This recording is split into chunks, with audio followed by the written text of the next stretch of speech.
किसी राज्य में ब्रह्मदत्त नामक राजा राज करता था। वह बहुत विवेकशील था। वह धर्म और न्याय से राज करता था। मुझे छोड़ दीजिए। नहीं चलो, छोड़ दीजिए। हमारे महल पर चोरी की है। तुमने चोरी किया है, खड़े हो। तुमने चोरी क्यों किया? महाराज जी मुझे खाने के लिए कुछ नहीं थे, इसी के कारण मैंने चोरी किया। तुमने चोरी किया है इसलिए तुम्हें दंड मिलना जरूरी है। मंत्री इसे 3 महीने के लिए जेल में डाल दिया जाए, लेकिन जब तुम जेल से निकलोगे तो मेरा मंत्री तुम्हें एक ठेला देगा, जिससे तुम फल बेचकर अपना जीवन व्यतीत करना। दूर की जय हो। जी हो। सिपाहियों से 3 महीने के लिए जेल में डाल दिया जाए। जी महाराज, चलो। हुजूर की जय हो, हुजूर की जय हो। कल्याण हो। हुजूर मेरे पास एक गाय थी, वो भी मर गई। मेरे घर चलाने के लिए वही एक साधन थी। मंत्री इसे एक सुंदर और स्वस्थ गाय दिया जाए। जी हुजूर। हमारे राजा अमर रहे, हमारे राजा अमर रहे, हमारे राजा का यश बना रहे। सब चारों ओर राजा की अच्छाई करते थे। राजा ने सोचा कि मैं देखूंगा कि इस जनपद में मेरी बुराई कौन करता है। वह अगले दिन से पूरे राज्य में घूमने लगे, जनता को जज करने जाते हैं कि वो कितनी प्रशंसा करते हैं उनकी। तुम्हारा राजा कैसा है? अरे भैया सुनिए, हमारे राजा बहुत अच्छे हैं। हमारे पास एक गाय थी, मर गई थी। घर चलाने के लिए वही साधन थी। हमारे राजा एक बहुत अच्छी गाय दिए हैं घर चलाने के लिए। बहुत अच्छे हैं हमारे राजा। हमारे राजा का यश बना रहे, हमारे राजा अमर रहे। ये गाय तो मेरे चारों ओर प्रसन्नता ही चल रही है।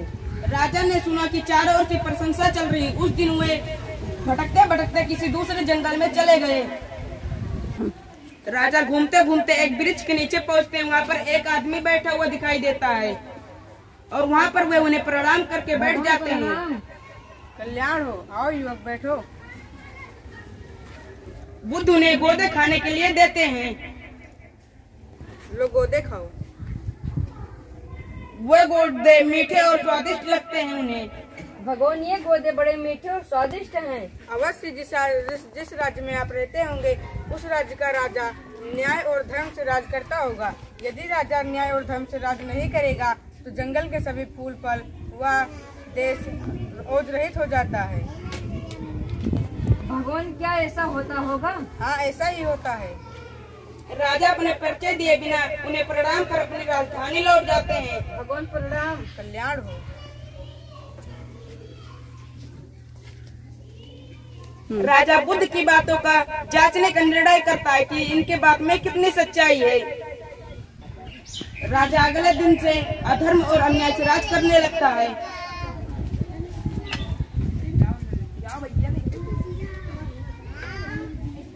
मत ले जाइए, छोड़ दीजिए। मत ले जाइए, अरे चलो, छोड़ दीजिए। चलो। महाराज, इसने हमारे महल पर चोरी की है। वाह, तुमने चोरी किया है। आओ तुम्हें इनाम दिया जाए। मंत्री, इसे इनाम दिया जाए।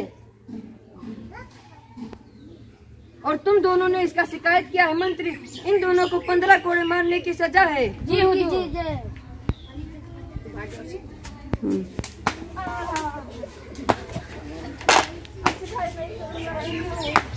माफ कर दो, माफ कर दो, मुझे माफ कर दो। क्या हो गया है? पहले न्याय कर रहा है। राजा साधु के पास गोदे का स्वाद जानने के लिए पुनः जाते हैं। अगले दिन राजा साधु के पास फिर जाते हैं और उन्हें प्रणाम करके बैठ जाते हैं। प्रणाम युवक, आओ बैठो। वह साधु उन्हें गोदे खाने के लिए देता है। लो गोदे खाओ। वह गोदे उन्हें कड़वे लगते हैं और वे थूक देते हैं। ये क्या? ये गोदे तो बड़े कड़वे हैं। अवश्य आप जिस राज्य में रहते होंगे उस राज्य का राजा अधर्मी और अन्याय से राज करता होगा। यदि राजा अधर्मी और अन्याय से राज करेगा तो जंगल के सभी फल फूल कड़वे हो जाएंगे। इतना ही नहीं बल्कि सारा देश ओज रहित हो जाता है। और अच्छे से बताइए भगवान। ये समझ लीजिए आप कि जैसे कोई नेता अधर्म और असत्य से राज करता है तो जनता भी असत्य और अधर्म का काम करती है। अर्थात राजा अगर अधर्म और अन्याय से राज करेगा तो उसकी जनता भी अधर्म और अन्याय से पेश आएगी। और अतः राजा को सत्य और असत्य का ध्यान रखना चाहिए। यह राजा होने का अपना प्रकट करते हैं।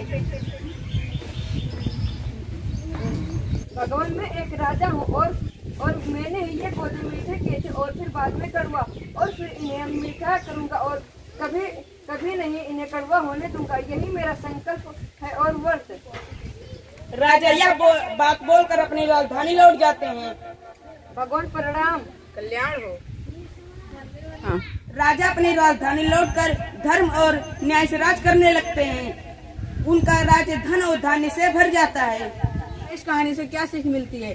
हमें इस कहानी से सीख यह मिलती है कि हमें नेता मुखिया प्रधान का अच्छे से चुनाव करना चाहिए। यदि अगर नेता मुखिया प्रधान यदि अगर ईमानदार नहीं होगा तो हमें ये दुख भोगना पड़ेगा और हमें ईमानदार नेता या मुखिया प्रधान को वोट देना चाहिए। धन्यवाद। शशांक, शिवम, अन्नू, निषाद, मोहित,